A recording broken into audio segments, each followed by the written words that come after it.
All right, fellas. So, in the most interesting piece of news to come out of this week, really, loose pet kangaroo keeps police hopping again in Colorado.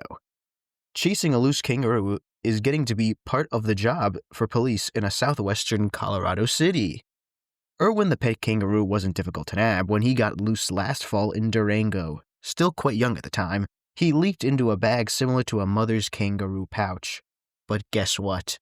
Irwin's now too big to fit in a bag. So guess what happens? This time when he gets loose, they can't trap him in that same bag.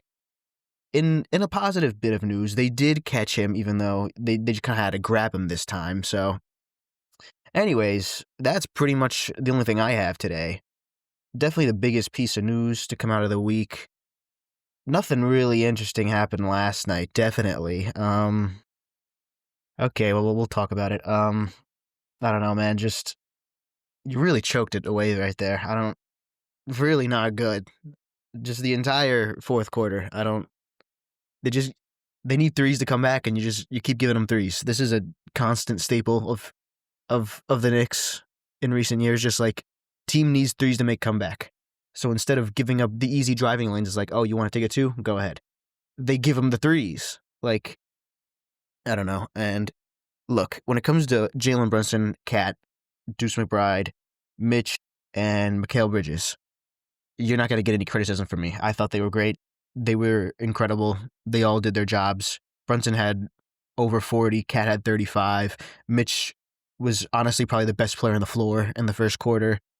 Deuce was incredible. Mikal was incredible.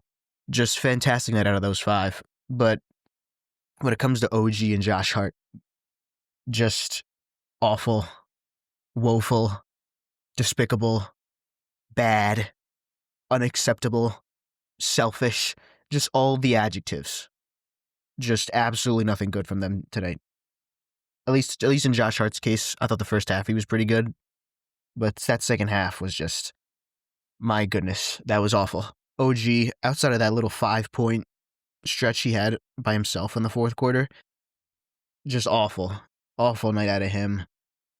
And it makes it even worse because, all the fine women were there. They were sitting courtside. All right, they were right there. That's supposed to be his thing. He sees them and he starts going off. But tonight, unfortunately, the narrative must die, and it's sad, really. And the even worse part about all this is we could have just avoided this if we just had made free throws. Okay, even with Josh Hart and OG giving you nothing in the second half, you still could have won if you just made the free throws, okay? They're called free throws for a reason. Just hit the free throws, okay?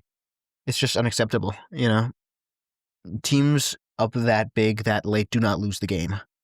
And the Knicks became the first team in, however many games to lose that big of a lead with like 2.5 to play, all right? It's rough, There's really no way to put it.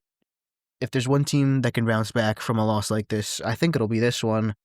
This is a team that off of losses this playoffs have shown up, okay? Look at Game 3 versus Detroit. That first quarter, they came out swinging, okay?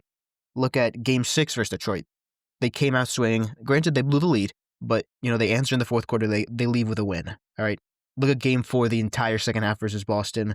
Look at Game 6, the entire game versus Boston, okay? This is a team that knows how to bounce back off of losses. So, I do trust them to be ready tomorrow. I trust them to win the game, all right? I trust Tibbs to make the proper adjustments. However, you need a full 48 minutes, all right?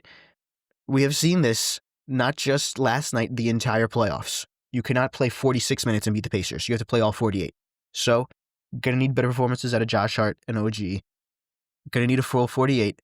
And I think if you could do that, you should win, all right? Because you should have won tonight. And you didn't make free throws, and you stopped playing with about 4 or 5 minutes left. Okay, so go all 48. They should win. In terms of Tibbs, I can't really get mad at him. Sure, you could have criticized his, hey, let's foul up 3 when we're not making free throws, or I don't know, maybe you could have called timeout, been like, hey, stop miscommunicating, stop giving up the threes, let him drive. But at a certain point, the players just have to execute. I'm not going to get on him for tonight. hopefully tomorrow they could just go out and win the game because this is a rough day. I can't much go on the internet because, well, we all know the picture that's being shared many times. So let's win one tomorrow. All right.